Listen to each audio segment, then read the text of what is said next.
ओम श्री गणेशाय नमः। राधे कृष्णा कथा कहानियां में आपका स्वागत है। राधे कृष्ण की कृपा आप सब पर बनी रहे। आइए जानते हैं कि माघ महात्म्यम का 24वां अध्याय।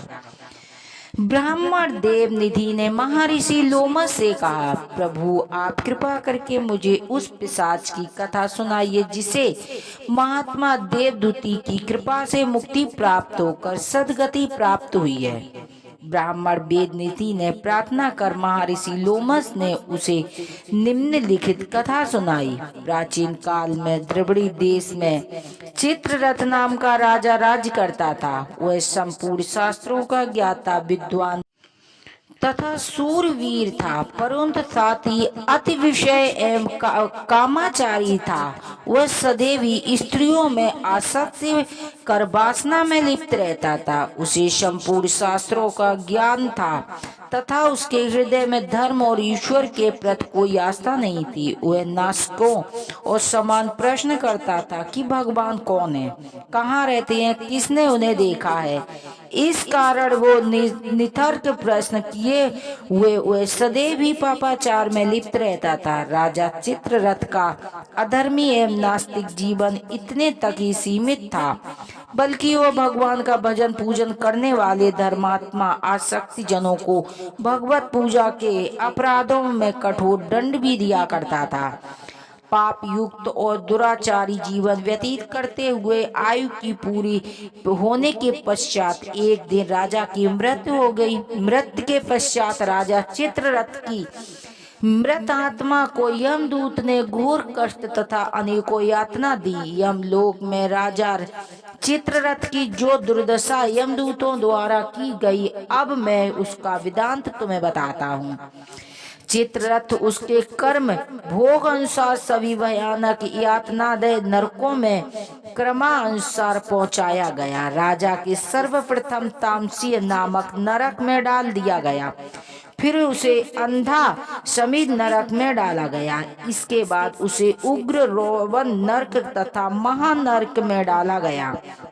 महानरक के पश्चात उसे तापन, प्रशंतपन तथा प्रतामन नाम के यंत्रणागाती नरकों में डाल दिया। प्रतनापन नाम नरक की उग्र यातना से राजा का तन और मन अत्यंत व्याकुल हो गया।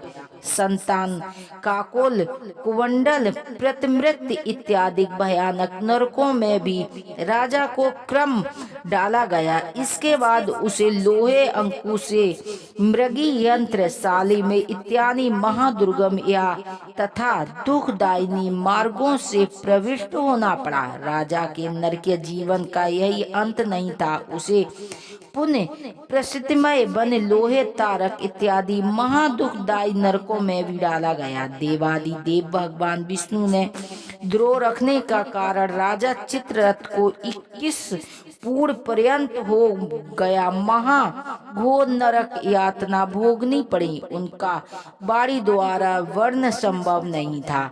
21 युगों तक यमलोक में नरकों के भीषण यंत्रणाएं भोगने के पश्चात राजा चित्ररथ को गिरिराज पर भयंकर पिशाच के रूप में जन्म मिला।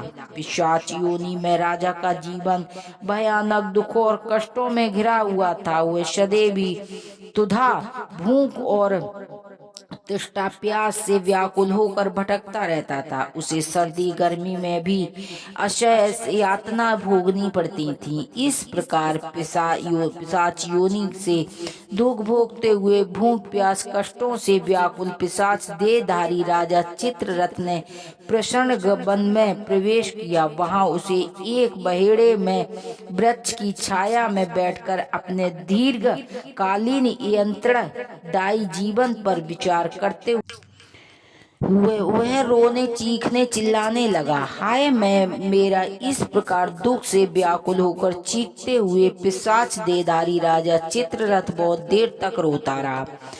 पिशाच देहधारी राजा चित्ररथ योग से कष्ट पा रहा था। अब वह हर समय सोचता रहता था कि क्या कभी मेरे दुखों का भी अंत होगा? यदि इसका अंत होगा तो कब होगा? तब कैसा होगा? पाप दुखों तथा असहीन कष्टों में डूबे मुझ पातकी की रक्षा कौन करेगा और कौन दुखदायी और हृदय विदारक जीवन से छुटकारा प्राप्त कराएगा? पिशाच रूप में राजा चित्ररथ दिन रात यही सोचता और रोता रहता था। 24वां अध्याय यही विराम लेता है। सुनते हैं आरती। कर्पूरी गौरम करुणावतारम संसादिसारम भुजगेन्द्रहारम सदा वसंतम हृदयारविंदे भवम भवानी सहितं नमामि। तुमेव माता च पिता तुमेव बंधु च सखा तुमेव विद्या शरणं तुमेव शरणं मम देवा। कथा पढ़ने वाले व सुनने वालों पर दोनों पर लक्ष्मी नारायण की कृपा बनी रहती है। हर हर महादेव की जय। मैया पार्वती की जय।